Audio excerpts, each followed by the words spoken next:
This is a training session regarding setting up federal and state tax tables. First, we pull down the Setup menu and select Accounting Options, Payroll Options, then Federal Taxes. Here is a window that allows us to enter federal tax information. First, we have a federal ID number. This is unique to each company that must withhold federal income tax from employees. We next have the GL account that will be used to store all the federal tax withheld from employees until it is paid to the federal government. This is the personal exemption amount. It can be found on the annual federal tax publication. This box should only be checked if your company is a railroad company. It allows access to additional withholding and accrual classifications specific to the railroad industry. Here in the Social Security group, we can enter GL accounts for Social Security amounts deducted from employees and the matching amounts accrued by you, the employer. You may enter the same account number in both fields if you desire. This is where you enter the rates for the employee portion and the employer portion of Social Security. Here is the wage limit for Social Security accruals. It changes almost every year. This is the Medicare group. Here we can enter GL accounts for Medicare amounts deducted from employees and the matching amounts accrued by you, the employer. You may enter the same account number in both fields if you desire. This is where you enter the Medicare rate. Here is the wage limit for Medicare accrual. Currently, there is no limit for Medicare accruals, so the field should be left blank. These two fields apply to the additional Medicare tax imposed on employees who earn higher wages. Enter the percentage rate here and the wage minimum here. Here in the unemployment group, we can enter a GL account for federal unemployment tax amounts accrued by the employer. This is the unemployment rate, currently 6%. And this is the wage limit, currently $7,000. In this section, you can edit the tax withholding table rates for single and married persons. Taking the minimums and percentages from the Federal Tax Circular Annual Table, you can update these figures as necessary. The last three fields are for the single and married standard deduction amounts and the non-resident alien adjustment. Since these rates and minimums are universal for all U.S. employers, A-Systems keeps the rates up to date and has them available for download using this button. When we click the button, the system displays all the values needed for this window. On the left are the values currently stored in your data files.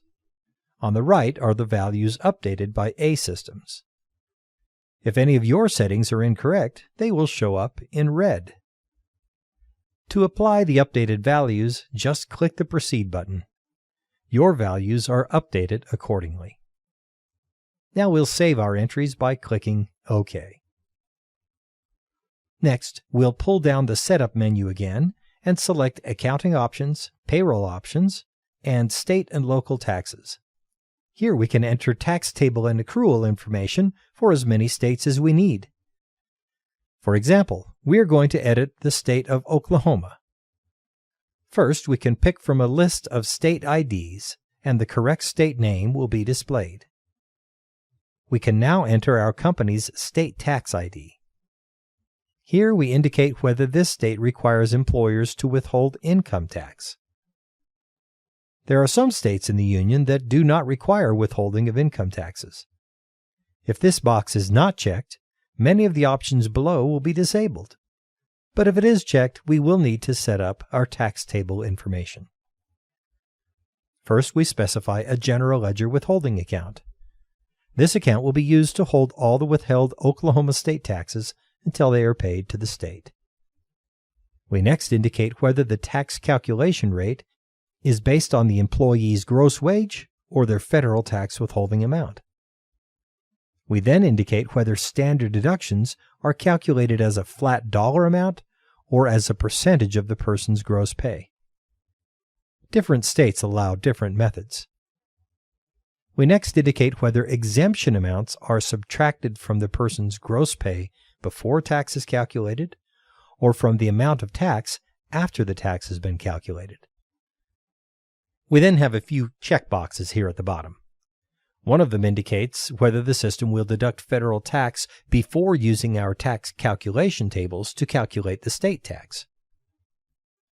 This one indicates whether FICA, which is Social Security and Medicare, will be deducted before computing our state tax. This one indicates whether the tax tables are cumulative. The last one indicates whether all of our withholding amounts should be rounded to the nearest dollar. We can now enter our tax calculation tables for this state. I'm going to insert a calculation table for single people. Now, many states have just one calculation table. If this is the case, just enter one table and call it Oklahoma withholding. The standard deduction box will look different depending on the answer that was given in the previous screen. If in the previous screen it was indicated that the standard deduction was a percentage of gross, then we are asked to enter an additive amount, a percentage rate, and a minimum and maximum amount. As an example, the standard deduction might be defined as 5% of the person's gross pay, with a minimum of $1,200 and a maximum of $2,500. By making the proper entries in these fields, you can set up the standard deduction to behave in this way. Your state may also allow a standard tax credit. You may need to consult your state payroll withholding booklet for instructions.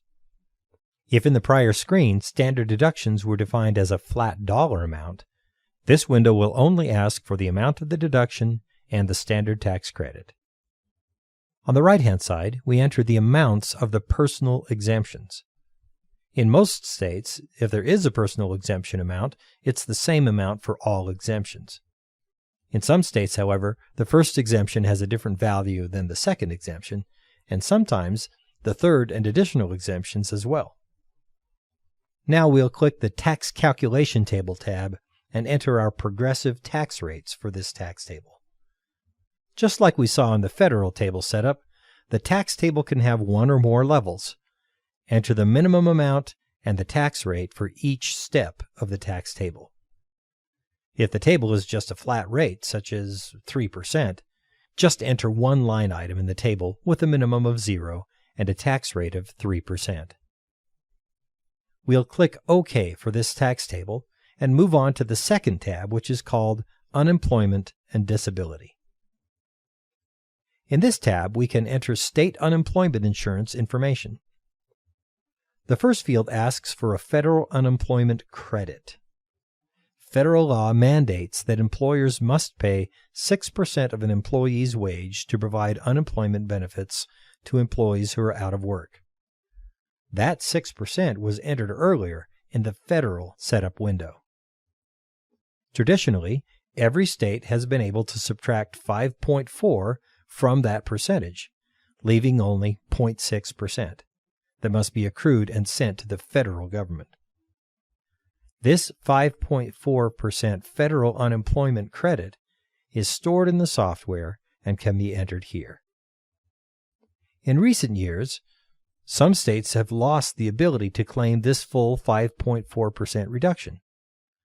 These states are referred to as credit reduction states. If the state we're entering is a credit reduction state, the percentage we enter here will be smaller than 5.4%.